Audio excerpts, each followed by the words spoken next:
Bueno, a mí me da para muchas reflexiones, pero yo creo que es el momento de que podáis preguntar vosotros o vosotras, pues yo creo que tenemos una mesa de lujo y hay que aprovecharlo. Lo que ha ocurrido con Garzón es terrible también. Vemos que en España, cuando un juez pretende hacer su trabajo, ya resulta molesto y hay que quitarlo del medio. Ahora tenemos a 3 o 4 jueces que están en ese candelero, porque vemos que la Fiscalía ha olvidado también su propio papel y está haciendo de abogados defensores. Vosotros, como letrados, tenéis una visión más clara de lo que teóricamente va a ocurrir, y bueno, pues me gustaría saber qué visión de futuro es la que veis a todo esto. Muchas gracias. Muy brevemente, no quiero parecer pretencioso, pero yo sí que quería decir una reflexión al hilo de la visión de futuro. Yo no sé qué va a pasar. Creo en cualquiera de los casos que los jueces y las juezas, pero también los legisladores y también los poderes públicos, están sometidos a los poderes, fundamentalmente al poder de la ciudadanía. Y en ese sentido, creo que las interpretaciones jurídicas están en relación con la capacidad que se tenga de empujar en la calle. Y pongo un ejemplo. Creo que es impensable que si no hubiera habido un movimiento de víctimas encabezado por Rigoberta Menchú reclamando el ejercicio de la jurisdicción universal, el Tribunal Constitucional, en su edificio de Domenico Scarlatti, se hubiera planteado, bueno, la concurrencia, la subsidiariedad, que es una especie de problema cuasi de laboratorio. En este sentido, creo que en la medida en que los pueblos, de la parte que nos toca a nosotros, sean capaces de empujar, las interpretaciones jurisdiccionales rancias, aquellas ligadas al poder más inmediato, a la futilidad de la historia, estarán al borde de ser arrumbadas.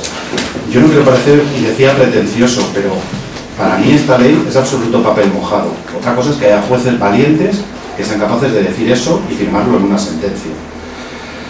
Creo que hay un hito en esto de la jurisdicción universal y es la sentencia de la Audiencia Nacional, ponente del magistrado de Prada, en el que se establece que todo ese corpus jurídico que se ha ido creando en el derecho penal internacional es aplicable, por encima de principios mucho más de menor calado, como si estaba más escrito, menos escrito, si había un detalle de retirar y matar a 30.000 opositores políticos, era algo que encajaba exactamente en el tipo concreto o no. Creo que todo ese debate que se ha producido a lo largo de mucho tiempo, en el que algunos jueces han empujado, en el que algunos movimientos de víctimas han peleado y en el que diferentes sociedades han exigido esa justicia, creo que es una esperanza.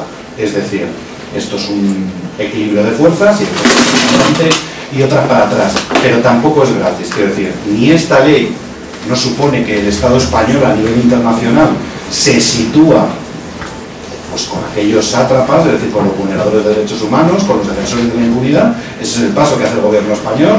Luego, cuando va a las cumbres, es algo en lo que te sitúas, pero creo que también, es decir, cuando el Estado español, el Tribunal Supremo, saca la sentencia, que yo creo que es la más grave en el procedimiento además de Garzón, en el procedimiento de Garzón se absuelve a Garzón y se condena a las víctimas.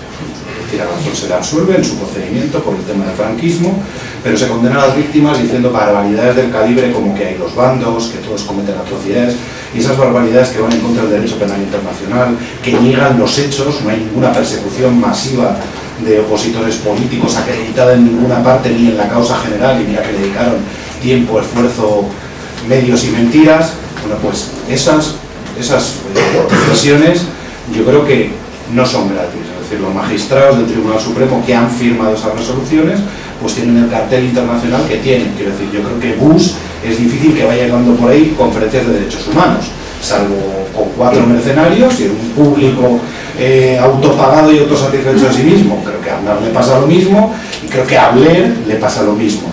Bueno, yo creo que en ese sentido es en el que nos debemos mover. Yo soy sinceramente optimista, creo que en la medida en que las sociedades sigan reclamando justicia, en la medida en que los movimientos memorialistas sigan exigiendo justicia, sigan exigiendo los principios de Naciones Unidas, ¿verdad? Justicia y reparación, que decir, tampoco es nada fuera del otro mundo. Quiero que en la medida en que eso se va produciendo, habrá pasos concretos. En el Tribunal A, en el Tribunal B, que vayamos para adelante o para atrás. Nos podrán archivar, como ocurrió 2 veces con el caso de Couso, el procedimiento, pero si no se abre aquí, se abrirá allá. Y si no es aquí, será en otro sitio. Pero yo creo que la impunidad es algo a lo que se le ha puesto coto. Y los 20 últimos años de construcción jurídica, de pensamiento sobre el derecho penal internacional, sobre la jurisdicción universal, nos sitúan en un plano en el que la gente, mucha gente ha dicho, yo quiero juzgar a mi criminal aquí y ahora. No quiero esperar a ver si una Corte Penal Internacional, a ver si al fiscal penal internacional le convencen 7 estados que llegan a un acuerdo, yo te cambio esto por esto. No, yo quiero justicia aquí y ahora. Y eso creo que en la medida en que va calando en las poblaciones y en las sociedades, de verdad es invencible. Podemos encontrarnos con esto, se podrán cerrar unas causas a corto o medio plazo, pero sinceramente, ya digo, y sin parecer pretencioso, y siendo muy grave lo que va a ocurrir, y que nos debemos de someter a un esfuerzo, como decían antes los compañeros, de tratar de parar esta reforma y de contarle a la gente qué es lo que quiere hacer el PP, fuera de eso, creo sinceramente que el futuro, como decían otros, es mucho más nuestro de lo que nos pudiéramos imaginar.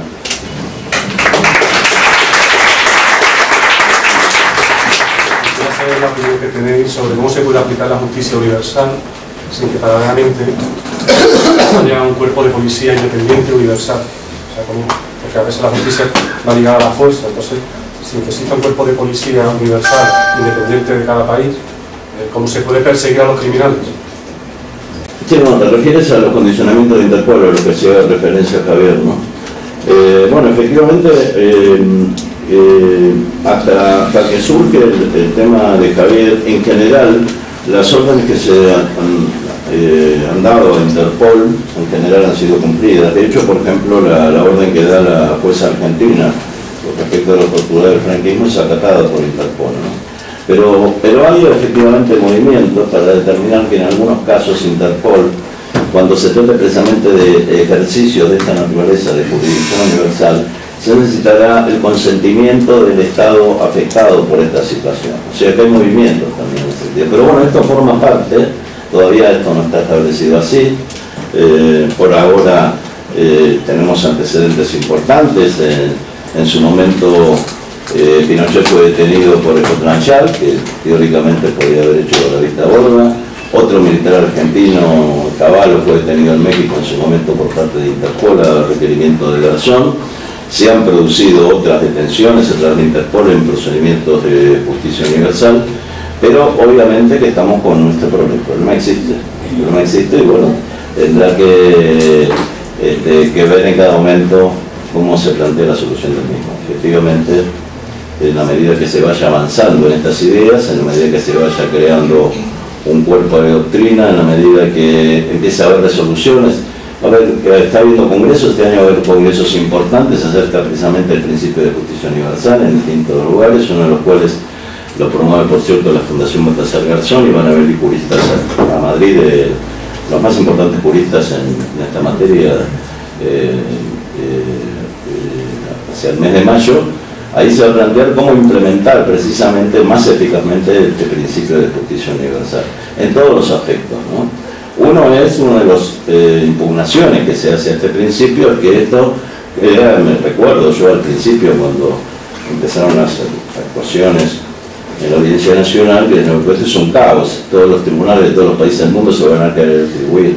No, el caos, decíamos nosotros, es el contrario, el caos es que no se persigan estos crímenes, ¿no? El tema es ver cómo se organiza esta idea de la justicia universal. Si realmente empieza a haber directivas por parte de Naciones Unidas, no descartemos que las vaya a haber, porque ya tenemos experiencias importantes, ¿no? Las últimas resoluciones del Grupo de Trabajo de Desapariciones Forzadas de la ONU, el informe del relator de ley que vino hace poco a España, el Consejo de Derechos Humanos que ha reclamado a España reiteradas oportunidades para que se investiguen los crímenes del franquismo. Hay un ámbito en Naciones Unidas en que es posible que surjan normas, ya no solamente en relación con convenios o tratados internacionales o resoluciones o recomendaciones, sino que impulsen decididamente el principio de justicia universal. Porque esto es importante decirlo, si bien existen principios, hay un principio de cooperación en materia de extradición, búsqueda y castigo de criminales contra la humanidad del 3 de diciembre de 1973, que convocan a todos los estados a perseguir estos crímenes, no hay ninguna norma que obligue a los estados a ejercer la justicia universal. Y esto sería un avance muy importante lograr que haya una resolución en este sentido. Sí existe en el ámbito de América Latina, existen recomendaciones y resoluciones que instan a los estados americanos a aplicar la justicia universal.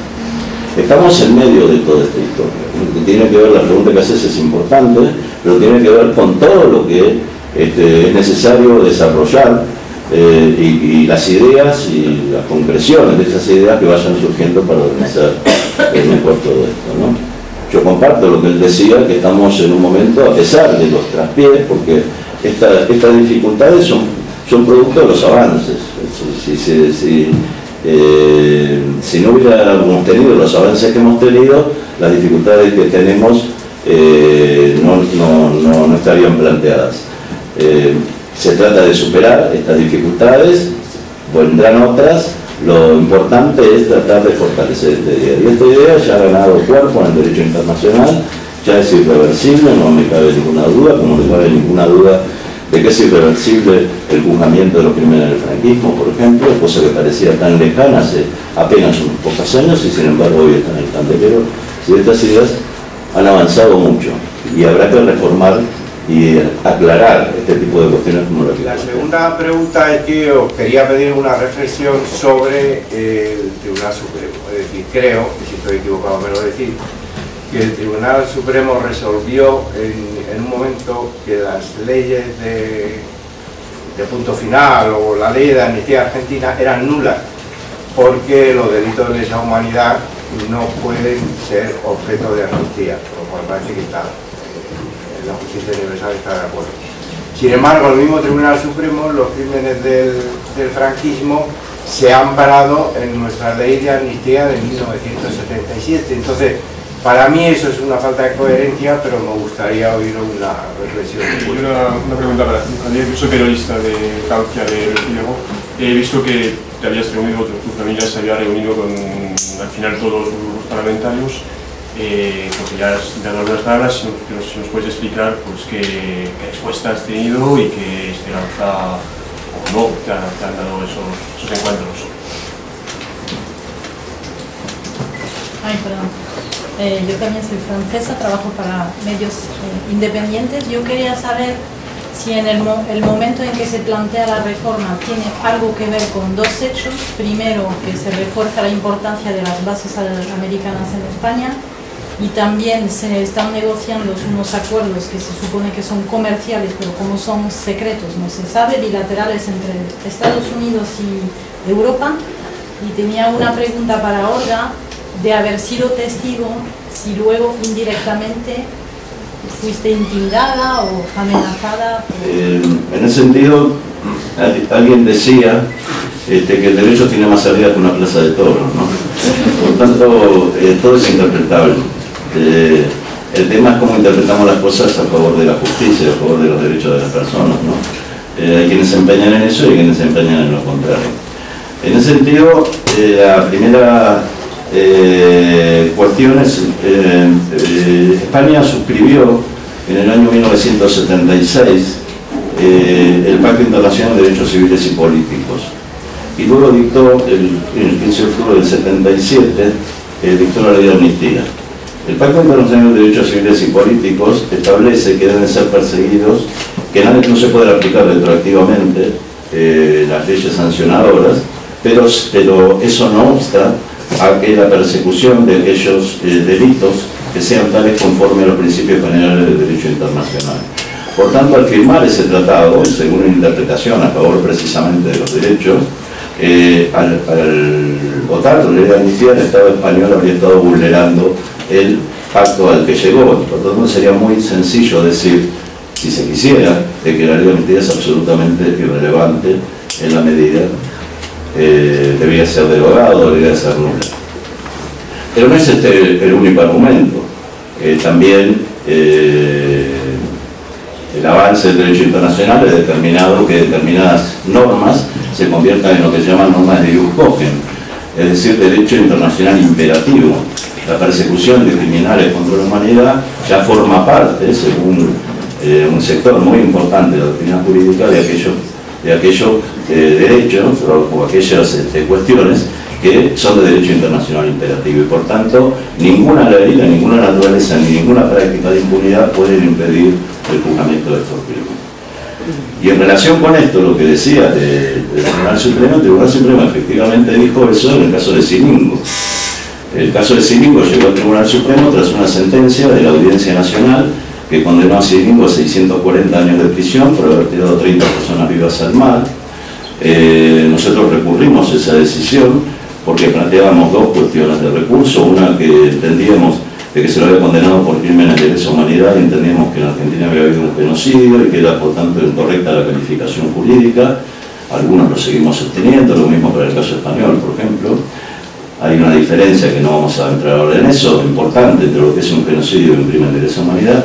Y la otra era que él no solamente era responsable de haber tirado 30 personas al mar, sino además era responsable de todos los crímenes, en grado de complicidad al menos, de todos los crímenes que se habían cometido mientras él estaba revistando en la Escuela de Mecánica de la Armada, en el Centro Clandestino de Detención. Y el Tribunal Supremo, en virtud de esto, lo condena efectivamente por complicidad, que aumenta la pena a 1084 años de prisión. ¿Y qué dice en su resolución?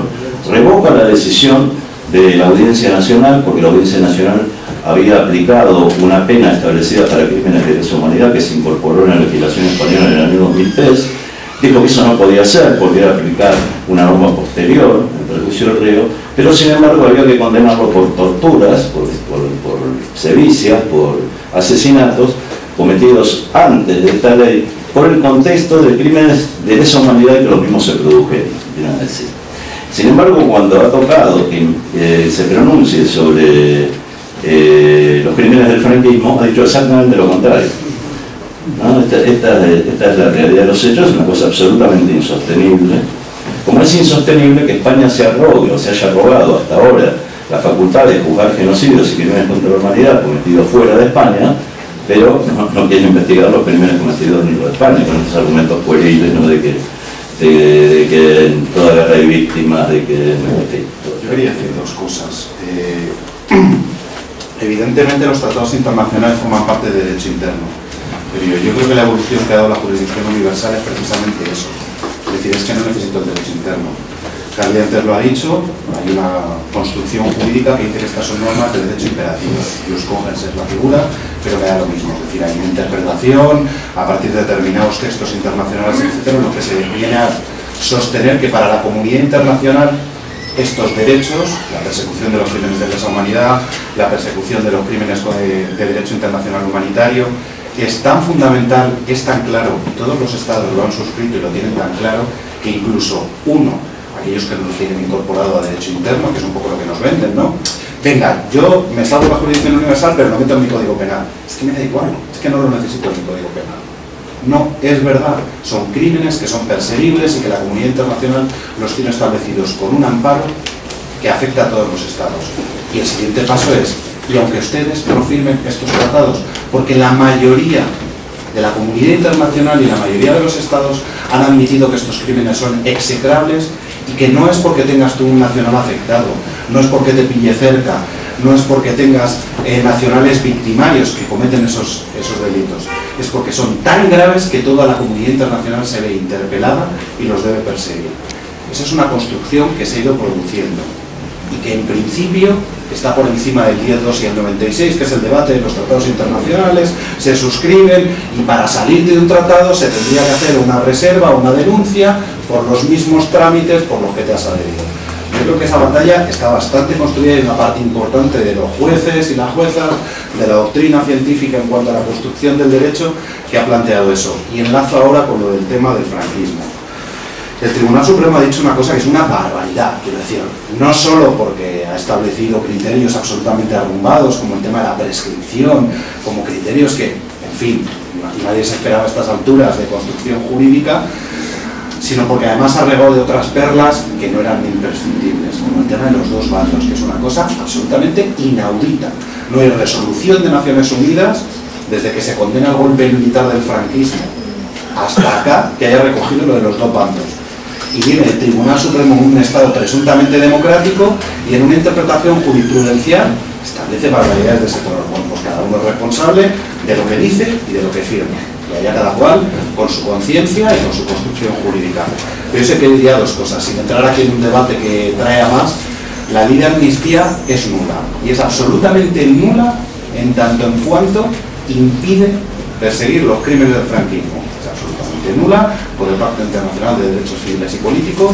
Esta es nula en cuanto a que se lava las manos de la Convención de la Tortura, de los criterios para la persecución en tanto en cuanto sea sistemática, es decir, de determinados textos internacionales, pero que también se han convertido ya en un cuerpo jurídico de carácter que le aplican a todo el mundo. Aquí se han utilizado tanto la ley de amnistía como ahora la ley de la memoria histórica, que parece administrativizar y sacar del ámbito penal el tema de los crímenes del franquismo.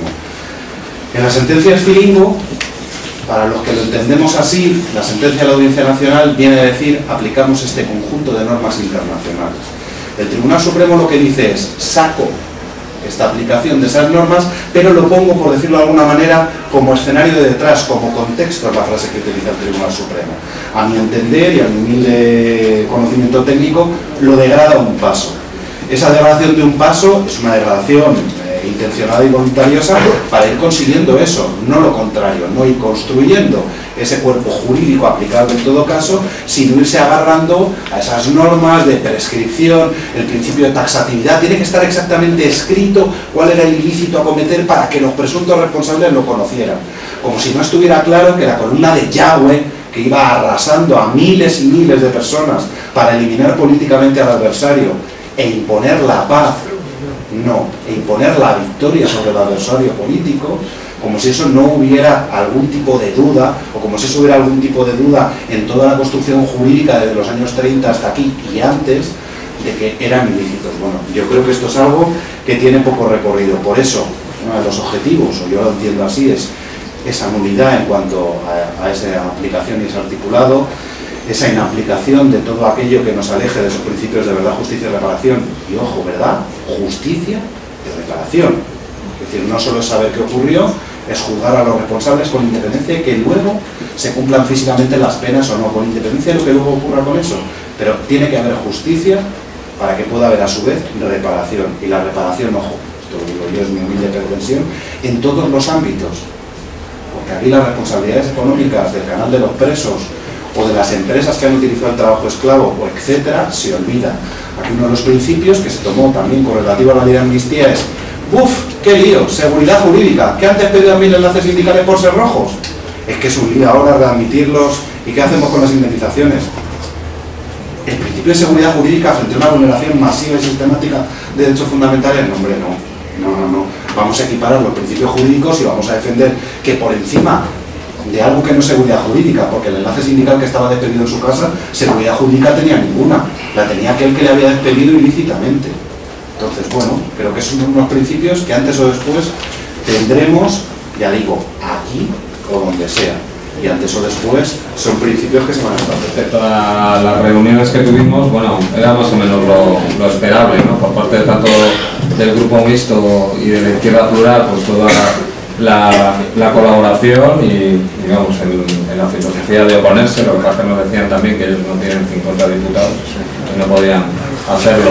Por parte de PNV un poco más de reserva, pero también nos dieron el apoyo. Por parte de Convergencia y Unión era como muy intentando salvar los muebles solo con el caso de mi hermano, pero se lo había estudiado ahí, intentaba decir, pero solo con el caso de José. Tenía un problema, y es que en 2009 fueron de los que votaban a favor, y fueron, yo creo, los más sinceros en ese sentido de: jo, yo es que en el 2009 hice esto, pero ahora no lo quiero volver a hacer. Luego el PSOE, una delegación de altura, o sea, porque ahí estuvieron 8 y todos ahí la familia, pero echando valor de fuera, ¿no? Yo recomiendo que leáis un artículo que hizo Olga Rodríguez hace poco, porque se comprometieron a estudiar si presentaban el recurso de constitucionalidad. A día de hoy, ¿no? O sea, nosotros fuimos duros también con ellos, yo por lo menos, ¿no? Les dije que lo que mismo que he dicho aquí, vosotros fuisteis el principio de esta inseguridad en la que nos estáis sometiendo, ¿no? Se comprometieron a estudiarlo, yo no sé hasta qué año estaban estudiándolo, pero bueno. Y por parte del Partido Popular, bueno, fue gracioso, porque nos mandaron unos espadas de tercera, ¿no? Más o menos así nos mandaron, los otros sí, otros grupos sí mandaron gente de primer nivel, ellos no. Y fue muy tensa, porque hasta el último momento no nos quisieron recibir, se vieron impedidos a recibirnos cuando nosotros lo denunciamos el día anterior, no nos habían contestado, ¿no? Y sirvió para una cosa: cuando allí se cerró la puerta y se fueron los periodistas, que por cierto nos habían metido en un cuartucho que no cabíamos ni los periodistas ni nosotros, pues a mi madre y a mí nos sirvió, porque les dijimos de todo. todo menos bonito, todo con respeto, pero muy duro. Bueno, él fue testigo y la verdad es que no sabía qué decir ni dónde mirar. Es algo que me ha pasado siempre. Yo estuve 1 hora y pico reunido en el Parlamento Europeo, una de las cosas más duras que he tenido que hacer en mi vida, con Mayor Oreja y con Luis Herrero, y hacían lo mismo, o sea, miran al suelo, pero luego te meten la puñalada exactamente igual. Entonces, bueno, no se comprometieron prácticamente. Todos los grupos parlamentarios han votado en contra. Yo evidentemente no voy a pecar de ingenua, tampoco quiero ser mal pensada, pero tenemos el ejemplo de 2009, una ley que limitaba la justicia universal, a petición además de Israel, para poder obstaculizar ya la investigación de crímenes de guerra, de una matanza en Gaza, y en ese momento, como no había mayoría absoluta, esto se pacta con PSOE y PP. Y el único voto en contra entonces fue, creo recordar, el de Izquierda Unida. Ahora hay una mayoría absoluta y por eso todos votan en contra, pero no seamos ingenuos, si no la hubiera probablemente algunos no votarían en contra. Entonces tenemos que partir de esa base, ¿no? Teniendo en cuenta además cuál ha sido la posición, por ejemplo, de un grupo como el PSOE, que en su momento, y esto nos duele decirlo porque de alguna manera, pues por ejemplo, yo sé que la madre de Javier, la madre de José Couso, pues de alguna manera se sintió usada, ¿no? Este es un caso que tuvo muchísima repercusión pública y fue un caso que en su momento fue instrumentalizado por determinados grupos políticos. Y en el momento en el que el PSOE sube al poder, hasta ese momento había estado solidarizándose y haciéndose fotos con la familia, y cuando sube al poder la cosa cambia. A nosotros no nos hizo falta esperar a que salieran los papeles de Wikileaks para saber que el gobierno del PSOE estaba obstaculizando esta historia. Nos dábamos cuenta, evidentemente nos dábamos cuenta. Simplemente los papeles de Wikileaks, cables de la embajada estadounidense, fueron la constatación de algo que ya sabíamos. Como Moratinos, María Teresa Fernández de la Vega o López Aguilar, entre otros que aparecen nombrados en estos cables, estaban operando para que este caso no prosperara, intentando cerrarlo, y bueno, además hay cosas evidentemente. Cuando Lisa Rice va a venir a España, 14 días antes empieza a maniobrar a través de la Fiscalía, Moratinos promete a la embajada estadounidense, María Teresa Fernández de la Vega se está haciendo cargo, etcétera, etcétera. O sea, son una perla esas lecturas que imaginaros cómo eso afecta, ya apelo a lo personal, porque evidentemente más allá de lo que es una causa en la que estamos involucrados, pues en lo personal fue doloroso, por ejemplo, yo creo que sobre todo para la madre de Javier. Como decía, el PSOE obstaculizó el caso Couso y dio el primer paso en limitar la justicia universal, entonces ahora, en el artículo este que Javier mencionaba, bueno, dice que va a estudiarlo seriamente. Es el PSOE el único que dispone de 50 diputados o senadores para poder hacer esto, ¿no? No es otro grupo parlamentario. Bueno, yo no sé qué tiene que estudiar seriamente a estas alturas, pero bueno, en fin, a cada uno que llegue a las conclusiones que considere oportunas. En cuanto a lo que me preguntabas, si yo he recibido una intimidación o una amenaza directa, las cosas no son como en las películas. Evidentemente, cuando alguien quiere hacer daño a otra persona, le busca las cosquillas no de una manera directa, ¿no? O sea, no de una manera burda. ¿Qué nos ha pasado a los que hemos estado involucrados y hemos sido testigos y hemos estado involucrados en este caso? Cada uno, evidentemente, tiene unas circunstancias y unos contextos profesionales diferentes. En el caso de uno de los 3 testigos que estamos en la causa, Carlos Hernández, periodista, después de 16 años al servicio de Antena 3, le despidieron. Fue un despido absolutamente político y no nos cabe ninguna duda. Ganó, de hecho, el juicio contra ese despido. Carlos fue una persona que trabajaba donde trabajaba, pero no quiso seguir las directrices, primero, del contenido que le estaban marcando desde Madrid. Estando en Bagdad, yo escuchaba a veces conversaciones que mantenía con Sáenz de Buruaga, en las que le estaban diciendo que él no mostrase heridos o muertos, y él evidentemente no quiso pasar por ahí. Y además, Carlos ha sido una de las personas más involucradas y que desde el primer momento tuvo claro. Nosotros no nos conocíamos antes, no sabíamos cómo era la familia de José Couso, y cuando matan a José en Bagdad esa misma tarde, Carlos y yo nos reunimos a redactar un comunicado para que lo firmaran todos los periodistas del hotel, diciendo que si la familia Couso no se personaba, no presentaba una querella criminal o adoptaba la vía penal lo haríamos nosotros, sin saber que aquí teníamos a unos batalladores que evidentemente han tenido todo que ver en que esto siga abierto casi 11 años después de aquello que ocurrió. Eso en el caso de Carlos Hernández, te pongo ese caso. En mi caso, evidentemente, pues lo que en un principio era algo percibido como una cuestión pública y de interés para todos, pues al cabo de unos meses, yo por parte de los propios jefes de la empresa para la que entonces trabajaba, me dijeron que me tenía que olvidar del tema. No como una consigna directa, sino como un consejo. Olvídate, ya estás enganchada en este asunto, ¿no? Que es lo que... Además, es que esto pasa siempre. Yo no soy una víctima directa, bueno, sí, soy una, se puede decir una superviviente de ese ataque, ¿no? Pero se produce siempre la doble victimización de la víctima, ¿no? Eres víctima porque eres víctima y luego además la sociedad muchas veces te estigmatiza porque qué pesado, que estás quejándote, que no lo olvidas, que no sé qué. Y entonces esto, bueno, pues tiene, evidentemente hay un contenido y unos intereses políticos detrás. No me cabe duda que ahí había unos intereses políticos detrás. Sabemos cuál es la conexión directa entre los medios de comunicación y el poder político, y hubo un momento en el que ya a ningún gran partido político le interesaba que Irak estuviera en la agenda, en el momento en el que se decide sacar las tropas, y que el caso Couso estuviera en la agenda. Se pasaba página, y todos aquellos que queríamos seguir viajando a Irak para cubrir las atrocidades que allí estaban ocurriendo, pues cada vez lo teníamos más difícil, y se nos decía que nos olvidáramos, que Irak ya no era noticia. Estos son los directivos de los medios de comunicación. Estas son las directrices que normalmente marcan los que dominan el periodismo en este país. Y por supuesto se nos decía que no se olvidáramos de esto. Evidentemente a mí nadie en Estados Unidos me ha llamado y me ha dicho, oye tú, déjate de... Tienen otros caminos, como hemos mencionado antes, ¿no? Y como los papeles de Wikileaks desvelaron en su momento. En cuanto ya que ha salido el tema de los crímenes del franquismo, deberíamos recordar que somos el único país de Europa donde no se ha condenado ni juzgado el fascismo. O sea, es el mismo fascismo que operó en otros países. Bueno, pues aquí sigue siendo algo que incluso hay muchos que deciden que todavía no se llama fascismo, siendo como somos el segundo país del mundo después de Camboya con más desaparecidos, más de 100.000 personas siguen en las cunetas, y esto es una historia subterránea y clandestina. Los que somos hijos, nietos o bisnietos de desaparecidos, yo soy una bisnieta de un desaparecido, pues no formamos parte de la historia oficial. Es decir, a día de hoy no existimos para la historia que estudiamos en las escuelas. Esto es así, no estudiamos nuestra propia historia. ¿Sobre qué base se sustenta la democracia, ¿no?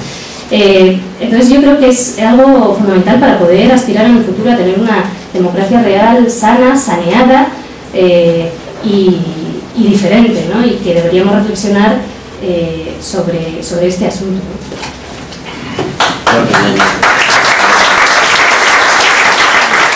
Sí, se trataría de una pregunta muy breve. Haciendo un ejercicio de imaginación, si ahora mismo lo que va a ocurrir y lo que está ocurriendo en España ocurriera en Argentina, ¿qué ocurriría con la guerrilla argentina? La que tenemos planteada. Si se pretendiera modificar la ley de Argentina. Sí. Bueno, en principio no está en los planes eso, no está previsto. Felizmente no está previsto. Y si se pretendiera hacer, eso provocaría una gran contestación social. Como sabemos, en Argentina, tras más de una década de absoluta impunidad y en gran medida ayudado muy señaladamente por las actuaciones de la justicia española, en este momento hay 500 condenados aproximadamente por crímenes de la dictadura y más de 1000 procesados. Hay juicios en todo el país. La idea de la justicia universal está muy fuerte en sectores muy importantes de la sociedad argentina. No sería nada sencillo. Eso no significa, las cosas no son inamovibles, naturalmente podría eventualmente ocurrir. No está previsto en este momento, y si ocurriera, habría recursos muy importantes. Yo en un momento dije que la Comisión Interamericana de Derechos Humanos ha recomendado y estimulado a los países de América Latina, y América en general, incluido Estados Unidos, para que ejerzan la jurisdicción universal. Por tanto, que habrían recursos ante la Comisión Interamericana de Derechos Humanos. No lo tendrían muy fácil. Por el contrario, parte de esto, ya que hacer la pregunta, ahora aprovecho, está muy saludable la querella argentina, sigue avanzando, prevemos nuevas imputaciones para tiempo relativamente breve. Prevemos la realización de videoconferencias también pronto. En definitiva, queremos que esto va a cumplir el objetivo que tiene, que finalmente es que se haga justicia en España, ¿no? Del mismo modo que en su momento se hizo, ¿no? También voy muy contento de aquí hoy, primero por la calidad de las intervenciones, profesional y humanamente, una calidad que es para celebrar, pero segundamente sobre todo porque finalmente parece que se nos cae la careta, se nos cae la ingenuidad. Cuando decís que no esperáis nada del PSOE, pues efectivamente os felicito por daros cuenta. Nunca lo habíamos esperado. No, pero yo venía con miedo, digo, esto van a ser un grupo de tal, van a defender al PSOE, el PP es el malo tal, no. Yo creo que el PP, y con perdón estamos entre amigos, son cabrones a quienes se les debe venir, y al PSOE no se debe venir tanto, pero, como decís, fueron ellos los que en 2009 pegaron el primer hachazo a la jurisdicción universal, ¿no? Entonces, no esperemos nada del PSOE, porque en noviembre, por ejemplo, el señor Zapatero, con toda la cúpula del PSOE en Bellas Artes, en noviembre, presentó sus memorias, el enigma o el dilema, con la que se titulaba ese libro, donde, bueno, cuando básicamente dice que ocultó la carta aquella que nos llegó del Internacional de España de rodillas, lo presentó con Tony Blair. O sea, Zapatero trajo a Madrid a Tony Blair para presentar su libro. Yo creo que con eso lo decimos todo. Claro. Yo creo que ya está listo. PP, PSOE, la misma mierda. Mierda son. Y otra cosa que puedo decir, perdón, siento estropear la cita de Kapuscinski, de la compañera periodista. Hoy no sé si habéis visto la intervención del ministro de Interior en el streaming, las 5 horas explicando los 15 muertos de Ceuta. Se ha permitido ese señor tan siniestro empezar su cita con su intervención con Kapuscinski, con una cita de Richard Kapuscinski hablando sobre África, con lo cual tenemos una derecha que nos cita a Machado y a Pessoa, como hizo Rajoy en Cáceres hace nada, y nos cita a Kapuscinski para defender los crímenes que han ocurrido en Ceuta esta semana. Bueno, ya sabemos que es que en este país además hubo una persecución sistemática cuando se presenta en esa equidistancia, usando esa equidistancia de la que hablaba al principio, cuando se presenta al mismo nivel a un bando y a otro, ya sabemos que eso es una auténtica falacia. O sea, todos tenemos historias de familiares. No hubo guerra en buena parte de este país, no hubo combate en buena parte de este país, hubo una persecución sistemática en pueblos y ciudades donde no hubo un combate ni un conflicto bélico, donde se iba casa por casa, sacando de las casas para primero arrestar y luego fusilar y hacer desaparecer en muchos casos a los demócratas, a los que habían defendido la República y eran demócratas y que no habían empuñado un arma. Simplemente hubo una persecución ideológica, ¿no? Y esto evidentemente es un crimen de lesa humanidad e incluso un genocidio. ¿Que hubo crímenes de guerra en el otro bando? Por supuesto, y los bombardeos de Dresde también fue un crimen de guerra, pero si nadie está diciendo, lo que pasa es que unos han juzgado y hubo condenas y se cuentan en los libros de la historia y forman parte de la historia oficial, y la gente se ha enterrado, y en el otro bando, como dicen ellos, pues hay más de 100.000 desaparecidos, una historia absolutamente enterrada y clandestina, y bueno, pues lo que ya sabemos, ¿no? Yo sí quiero ser optimista. A mí me parece que las lecciones de los dos abogados que han estado hoy en esta mesa, se puede extraer de ellos un optimismo que a mí me parece que es fundamental para seguir luchando. Yo a Carlos Sleckowy, que es no sé si conocéis toda su historia, pero bueno, es un hombre que fue víctima de la propia dictadura argentina, que lleva luchando muchísimos años por los derechos humanos. Raúl también, en su especialidad de la justicia universal. A mí a veces me maravilla, yo a veces, hace poco estaba en casa de Carlos, y yo tenía un día de bajón y allí estaba este hombre que ha pasado por lo que ha pasado y que evidentemente conoce muy bien la derrota en muchos casos, con un discurso muy optimista. Y gracias a ese discurso, él sigue involucrado. Yo creo que sin ello, él no podría seguir adelante, ¿no? Y ha estado en el tema de Guatemala, de Pinochet, de Silingo, ahora ha sido uno de los impulsores de la guerrilla argentina contra los crímenes del franquismo. Evidentemente ese espíritu es necesario, no desde la ingenuidad, no desde la ignorancia, pero evidentemente es necesario. Yo creo que debemos quedarnos con él para concebir que esto, bueno, es una lucha a largo recorrido.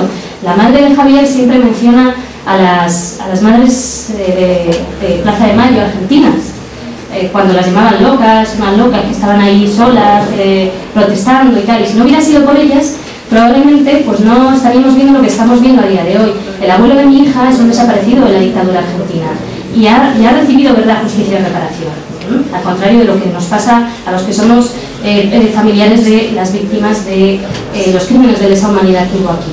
Evidentemente eso se lo debemos a las madres, a la perseverancia de las madres. ¿Es casualidad que el caso Couso sea el único caso abierto contra el ejército estadounidense en el mundo? No, no lo es. ¿Es casualidad que la Interpol, una de las pocas veces, o no sé si la única vez que no ha acatado 2 órdenes de busca y captura contra militares estadounidenses en este caso, es la casualidad que sea la única vez que la Interpol no lo haya acatado? No. ¿Qué es lo que pasa con el caso Couso? Que detrás hay una familia que lleva 11 años de perseverancia junto con un equipo de abogados que han estado siempre a su lado y que bueno, que también ha habido la suerte de que haya jueces que cumplen con su trabajo como debe ser, como es el juez Santiago Pedral.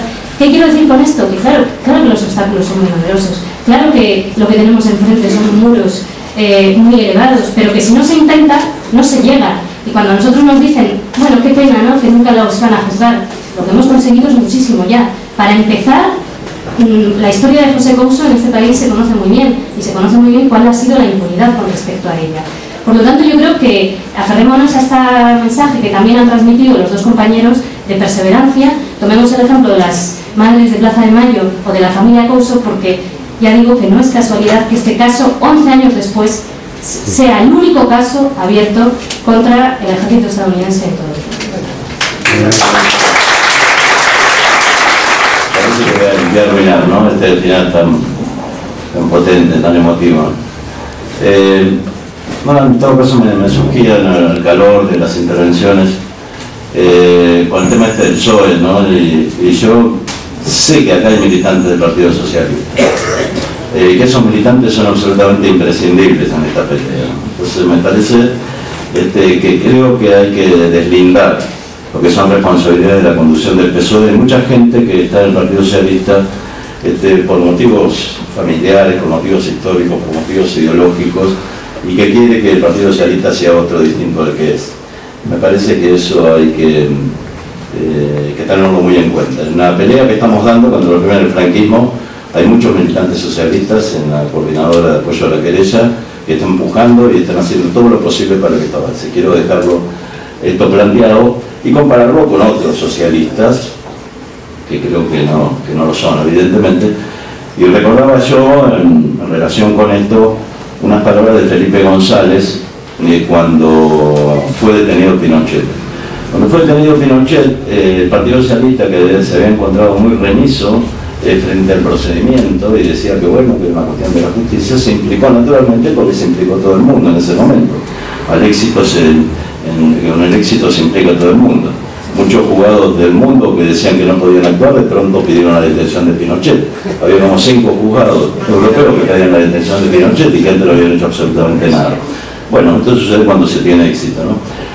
Pero como Felipe González es un hombre muy lúcido, frente a algunas intervenciones de algunos dirigentes socialistas que apoyaban colorosamente la detención de Pinochet, dijo, cuidado con esto que es un boomerang. Y yo creo que estaba pensando en los primeros del franquismo, ¿no? Por eso cuando nosotros hablamos de la complicidad para terminar con la justicia universal de las cúpulas del Partido Socialista y del PP, creo que efectivamente es así. Creo que saben de que fortalecer la justicia universal implica el juzgamiento de crímenes que ellos han colaborado y colaboran para dejar impunes. Bueno, por otra parte, decir, ya que se han hecho citas de ilustres, hay una cita de Pascal que dice que hagamos que el derecho sea fuerte si no queremos que la fuerza parezca justa, ¿no? Y efectivamente, esta es una tarea que enlazo con otra reflexión de una antropóloga norteamericana, de Margaret Mead, que decía que nunca duden que un grupo de personas con determinación puede cambiar el mundo, porque siempre ha sido así, ¿no? Y bueno, los que estamos acá, creo que tenemos esa determinación y estamos en la tarea de cambiar este mundo.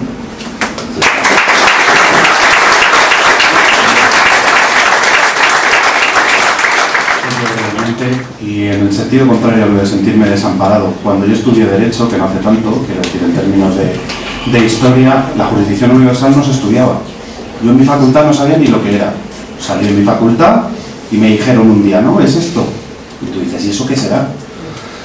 Y claro, como buen hijo de represaliados del franquismo, nieto en este caso, te planteas y dices, ¡joy, lo nuestro! De aquel ayer a que el Tribunal Supremo haya tenido que retratarse, como se ha tenido que retratar, a que haya una oleada de intento de recuperar la memoria, a que haya una oleada que ha habido de procedimientos incoados en juzgados de instrucción, no en uno o en dos sitios, en numerosas localidades, y que han tenido que pegar un puñetazo en la mesa, el statu quo, para impedir que los crímenes del franquismo se enjuiciaran, pues sinceramente creo que hay mucho avance, aquí y donde sea, ya lo digo. Y creo además que esto, como en cualquier otra etapa del derecho, yo no sé qué pensaba el PSOE sí sé qué pensaba el PSOE hace 7 años de la dación en pago y del problema de las hipotecas, y sé lo que piensa el PP hoy, pero también sé que cuando tú construyes una fuerza social hegemónica, ninguno va a ser capaz de frenar esa lucha. Y si somos capaces de que el clamor para enjuiciar los crímenes del franquismo y cualquier otro crimen contra la humanidad, antes o después tendrán que doblegar y tragar. O sea que en ese sentido yo creo que la cuestión es que se reproduzcan estos actos, que se lo contemos a nuestros vecinos, a nuestros familiares, que le digamos cuál es la cara del PP, estos que les gusta hablar de la libertad y de los derechos humanos. Estos lo que quieren hacer es esto, y que les tenga el mayor coste político y que le explicamos a la gente que esto hoy y aquí no se va a permitir. Y con eso yo me siento por satisfecho, porque ya digo que llevamos mucho avanzado y mucho más que avanzaremos.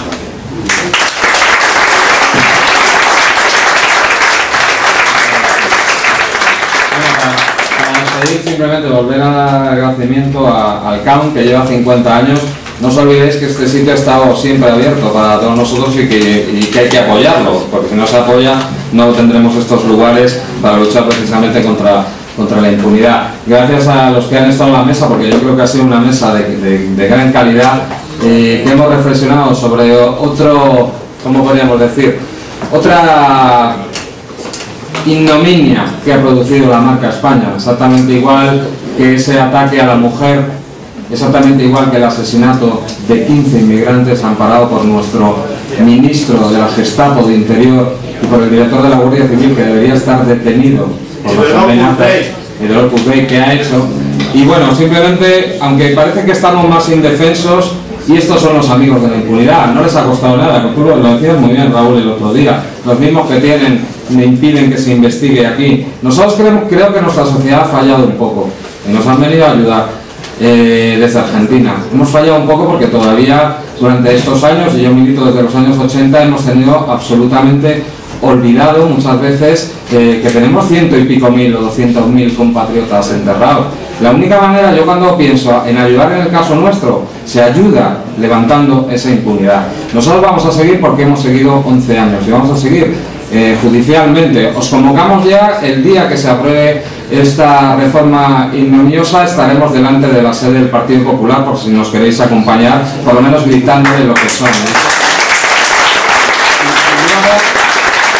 Una cosa, ahora ya estuvimos en Estados Unidos y nos dimos cuenta que en Estados Unidos no es todo malo, hay un movimiento civil impresionante. Y ellos hacían una cosa que aquí no las hacemos, que es presionar a nuestros representantes. Presionemos. Tenemos en Google están los correos electrónicos del Grupo Socialista, del Grupo del PP, presionémoslos, que nosotros somos los que les votamos o no les votamos, pero por lo menos que sepan que no les podemos votar, ¿no? Y nada más, simplemente agradeceros y que la memoria es la única arma, la memoria activa contra la impunidad. Gracias.